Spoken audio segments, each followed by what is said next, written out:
Statement in Java কত রকমের হতে পারে?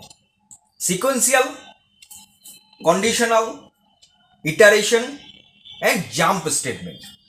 আজকের ভিডিওতে আমি তোমাদের জাম্প স্টেটমেন্টটা নিয়েই বলবো। দেখো, জাম্প স্টেটমেন্টটা অ্যাকচুয়ালি কি? এটা হলো আনকন্ডিশনালি কন্ট্রোল করে এক্সিকিউশনকে প্রোগ্রামিংয়ের মধ্যে।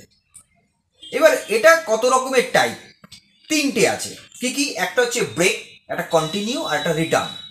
এবার ব্রেক যেটা আছে স্টেটমেন্ট, জাম্প স্টেটমেন্ট, সেটা কিভাবে কাজ করে? এটা অ্যাকচুয়ালি আমাদের যে ট্র্যাডিশনাল লুপ আছে, for loop, while loop and do while loop, এই সমস্ত লুপে কি করে ইমিডিয়েটলি এক্সিট করে যাবে।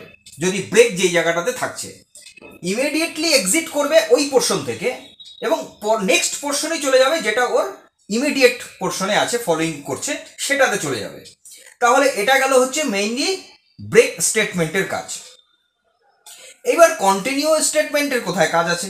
কন্টিনিউ স্টেটমেন্টটা হচ্ছে যে জায়গাটাতে কন্ডিশন ম্যাচিং হবে সেই পোর্শনটা স্কিপ করে যাবে।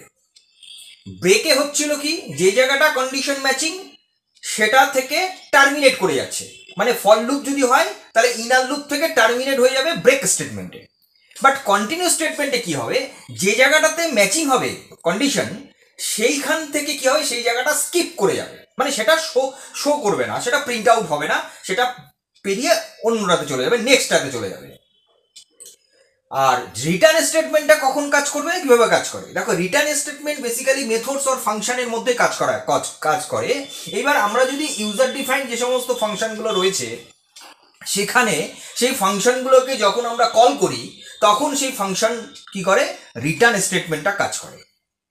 তাহলে কখন কোন জায়গাটাতে এই স্টেটমেন্টগুলো কাজ করে সেটা আমি তোমাদেরকে বললাম। এইবার যদি একটা এক্সাম্পল বলি, দেখো, যদি এরকম এক্সাম্পল হয় যে ফর লুপের মধ্যে ধরো for integer I equal to 0, I less than equal to 5, I plus plus, right? এইবার এইখানে যদি আমি ইফ দিই, ইফ আই ডবল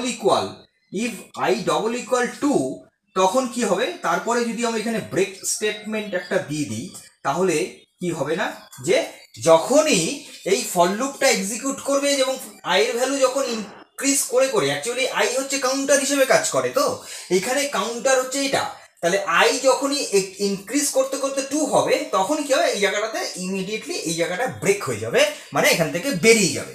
এবার এই জায়গাটাতে যদি আমরা ব্রেক না দিয়ে এখানে যদি আমি কন্টিনিউ দিতাম, তাহলে কি হতো, কন্টিনিউ দিলে এখানে হতো যে আই ইকুয়াল টু 2টাকে প্রিন্ট হবে না, এটা বাদ দিয়ে